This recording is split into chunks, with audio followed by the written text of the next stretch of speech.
Hey look, when you're a competitive athlete, you look for every edge you can get in training.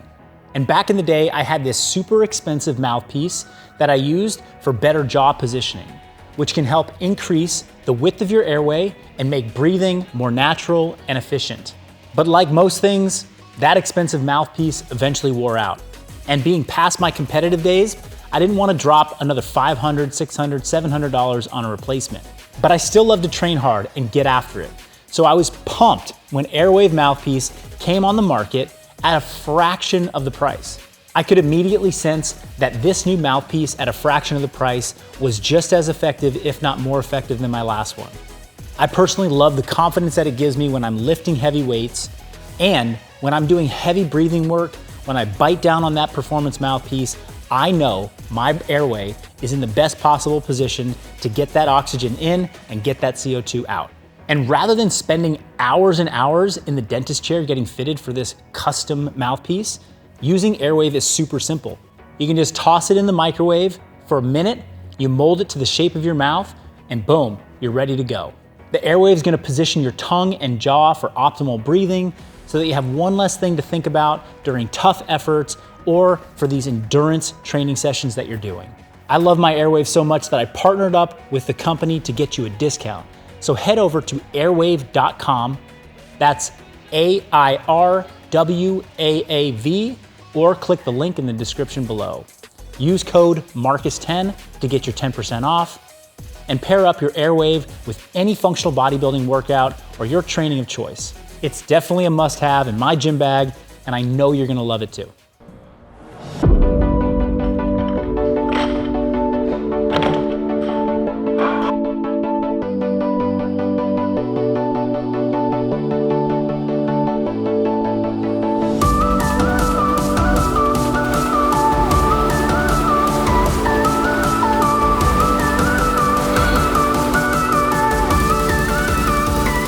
To get started in our session today, we did a warm-up / pre-fatigue.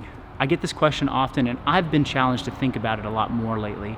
What's the difference between your warm-ups and your pre-fatigue?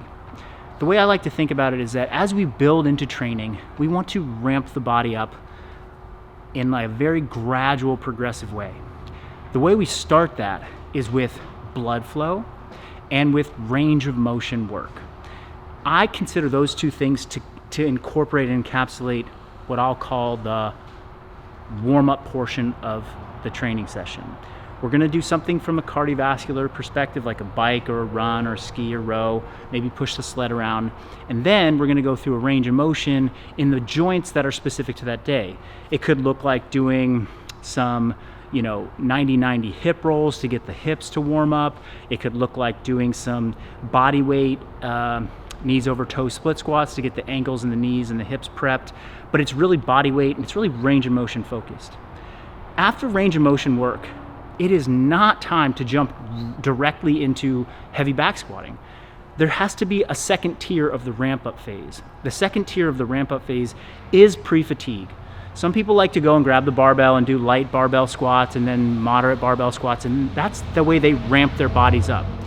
In functional bodybuilding, we ramp our bodies up to lifting by starting to incorporate some load through unilateral exercises and other exercises that are a little bit more isolated and still work on range of motion and joint prep. So today we did that with something called a heel sit dumbbell press. We also used the Copenhagen raise, and we used a front rack Cossack squat. Now these were light loaded movements that targeted the hips, the ankles, and the shoulders. That was all in preparation for snatching, which came next. So the gradual warm up into something dynamic, fast, and heavy like a snatch looked like blood flow, range of motion, then light loading targeted at specific muscles that were going to be used later, along with range of motion, and then we got into snatching for the day. So I think that's an important concept that we use in functional bodybuilding in all the different programs of Persist. It's something that I think is pretty unique to the way we approach fitness, and those people that are dedicated to doing those warm-ups with the range of motion work as well as the pre-fatigue, whether they feel like it's boring, repetitive, tedious, I find it to be fun, engaging, and explorative.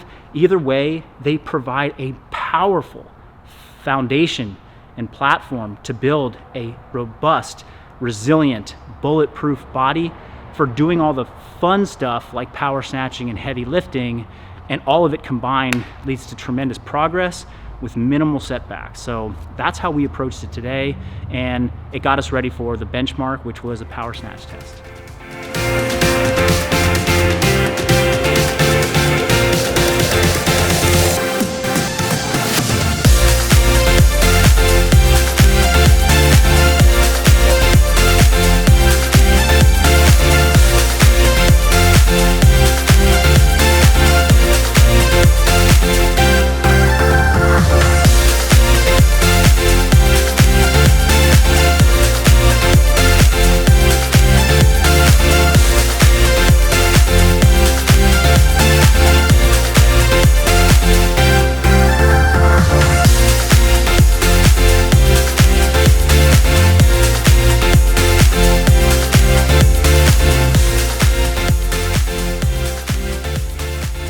Every 12 weeks, we have a benchmark week in Persist. So training cycles are 6 weeks long. We'll do 2 back-to-back training cycles that will build off of each other.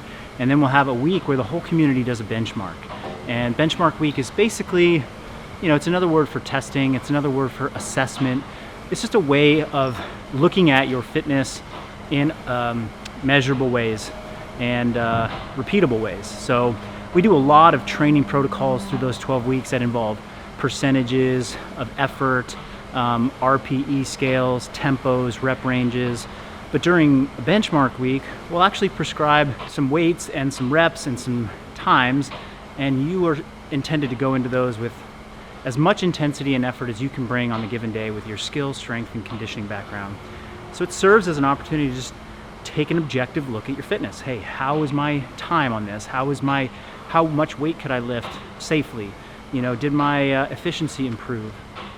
And those are not the only metrics that define success in fitness. Obviously, your vitality in life, your sleep quality, your body composition.